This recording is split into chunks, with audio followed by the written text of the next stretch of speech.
যেই হাসিনা বলতো আমার বাবা দেশ স্বাধীন করে দিয়ে গেছে, সেই হাসিনার বাপের নাতি তার নানার স্বাধীন করে যাওয়া দেশ ত্যাগ করে যখন জমিদারি চলে যায়। বাংলাদেশের রাষ্ট্র ক্ষমতা ছাড়া তার আর কিছুই মজা লাগে না। সবুজ পাসপোর্ট, দেশপ্রেম এ সমস্তই শুধু কথার কথা। আর সেই জয় শপিং মলের পাশে ইউএসসিআইএস অফিসে দাঁড়ায় পাসপোর্ট নিতে ঘেমে নেয় একাকার।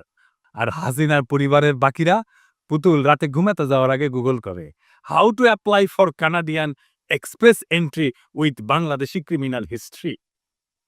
জয়ের মার্কিন নাগরিকত্বের এই ঘোষণা আসলে আওয়ামী লীগের ডেথ সার্টিফিকেট। এইটা দেখে সোভিয়েত প্রেতাত্মারা হেসে কোট পকেট থেকে গুগল ম্যাপ বের করে বলতেছে, তোমরা আমাদের পথ অনুসরণ করতেছ, লাইনে আসেন লাইনে। স্ট্যালিনের নাতনি এখন অ্যান্টিক দোকান চালায়, কুশ্চেভের নাতির পোলা এখন নিউ ইয়র্কে ক্লাস নেয়, আর জয় সে এখন ফ্রিল্যান্স ডেমোক্র্যাট। আর হাসিনা মোদির কোলে। কি নিদারুণ পরিণতি বাংলাদেশের সবচেয়ে ক্ষমতাবান পরিবারের। হাসিনার নাতনিকেও একদিন এক অন্ধকার গলিতে ঝালমুড়ি বেচতে হবে। লুটের টাকা বেশি দিন থাকে না।